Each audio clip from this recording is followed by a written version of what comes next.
Okay, real talk. If you've ever stood on a treadmill, wondering whether to crank up the speed or just take it easy, you are not alone. This is one of the most debated questions in fitness. And I'm not going to give you a gym bro answer or a generic "it depends" response. We're going deep into the actual science, the studies, the numbers, the physiology, because the answer is genuinely more interesting than you think, and it might completely change how you work out. So let's start by agreeing on what we're actually asking.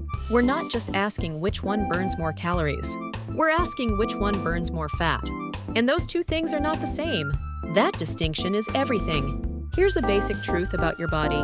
It has two main fuel sources, carbohydrates and fat. Depending on how hard you're working, your body shifts between these two like a car shifting gears. And this is where it gets really interesting. At low to moderate intensity, like a brisk walk, your body predominantly burns fat for fuel. Your heart rate is comfortable, you can hold a conversation, and your aerobic system is ticking along beautifully, pulling from your fat stores. Studies estimate that at around 50 to 65% of your maximum heart rate, which is roughly walking pace for most people, fat contributes to about 60% of your total energy expenditure. That's a lot. Now, the moment you start running, something shifts. Your intensity goes up, your heart rate climbs, and your body starts relying more heavily on carbohydrates because carbs are faster to break down, and your body needs that energy now. At around 75 to 85% of your max heart rate, which is a moderate run for most people, fat's contribution to fuel can drop to around 40% or even lower. So does that mean walking wins? Not so fast. Pun absolutely intended. Here's the plot twist. Yes, walking burns a higher percentage of fat, but running burns a dramatically higher total number of calories. And when you do the actual math, more total calories means more total fat burned in absolute terms. Let me give you a real example.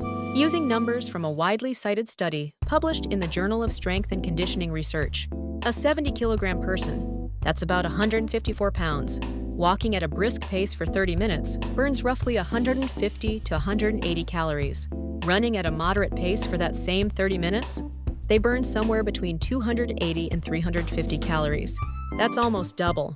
Now, even if walking burns fat at 60% efficiency and running at 40%, when you crunch the absolute numbers, 60% of 165 calories is about 99 fat calories, while 40% of 315 calories is about 126 fat calories. Running still comes out ahead in terms of raw fat burned per session. It's not even close. And then there's something called EPOC, excess post-exercise oxygen consumption. After a run, your body continues to burn extra calories for hours, sometimes up to 48 hours, as it recovers, repairs muscle tissue, and restores oxygen levels. A 2011 study published in the European Journal of Applied Physiology found that EPOC after high-intensity exercise can account for an additional 6 to 15% of the total energy cost of the workout. Walking produces almost no significant EPOC by comparison, so on pure fat-burning efficiency per session, running wins. But here's where I need to pump the brakes, because the story is not over. I want to talk about something that fitness content almost never addresses, honestly, and that's sustainability. A study published in Arteriosclerosis, Thrombosis, and Vascular Biology, one of the most comprehensive walking versus running studies ever done, followed over 33,000 runners and 15,000 walkers for 6 years. What they found was fascinating. When the energy expenditure was matched, meaning both groups burned the same number of calories, walking reduced the risk of heart disease by 9.3%, while running reduced it by 4.5%. Walking actually performed better for cardiovascular health when calories burned were equal. But here's the key phrase. When calories burned were equal, most people simply don't walk long enough to match what they'd burn running. However, the study also revealed something about long-term adherence. Running has a significantly higher injury rate.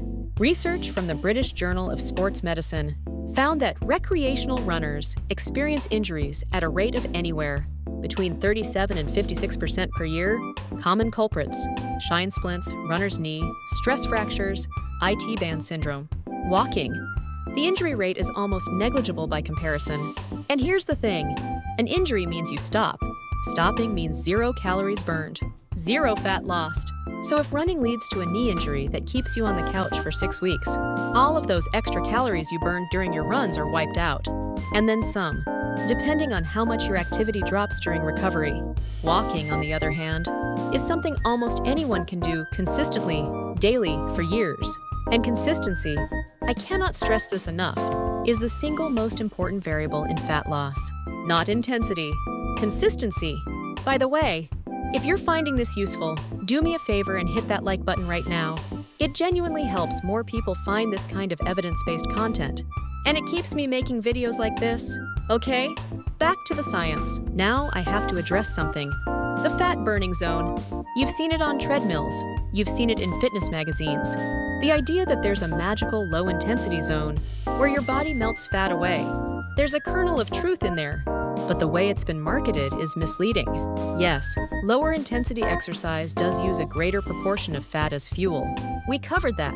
But the fat burning zone concept completely ignores total caloric burn, EPOC, and long-term metabolic adaptations. A 2001 study in the International Journal of Obesity by researchers at Laval University in Canada found that high-intensity interval training, which is essentially sprint walk intervals, produced 9 times more fat loss per calorie burned compared to steady-state low-intensity cardio over a 15-week period.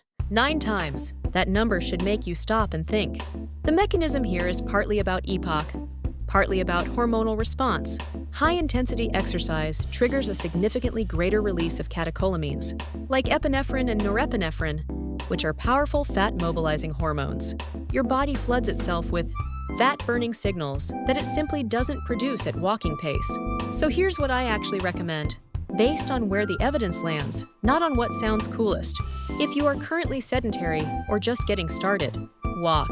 Walk every single day. A study from the American Journal of Clinical Nutrition found that daily walking of 30 minutes or more significantly reduced visceral fat. That's the dangerous fat around your organs in overweight adults over a 12-week period. No running required, just walking, consistently, every day. As your fitness improves, you naturally introduce more intensity. Maybe you speed up, maybe you add incline. Research shows that walking on just a 5% incline nearly doubles the calorie burn compared to flat walking and increases fat utilization substantially. That's a massive upgrade with almost zero additional injury risk. And then, when you're ready, when your joints are conditioned and your cardiovascular base is solid, you incorporate running or high-intensity intervals, not because walking isn't good enough, but because the combination is where the real magic happens. A 2019 meta-analysis in the British Journal of Sports Medicine that reviewed 36 randomized controlled trials found that combining aerobic exercise with varied intensity levels, including both walking and running, produced the greatest reductions in body fat percentage compared to either modality alone.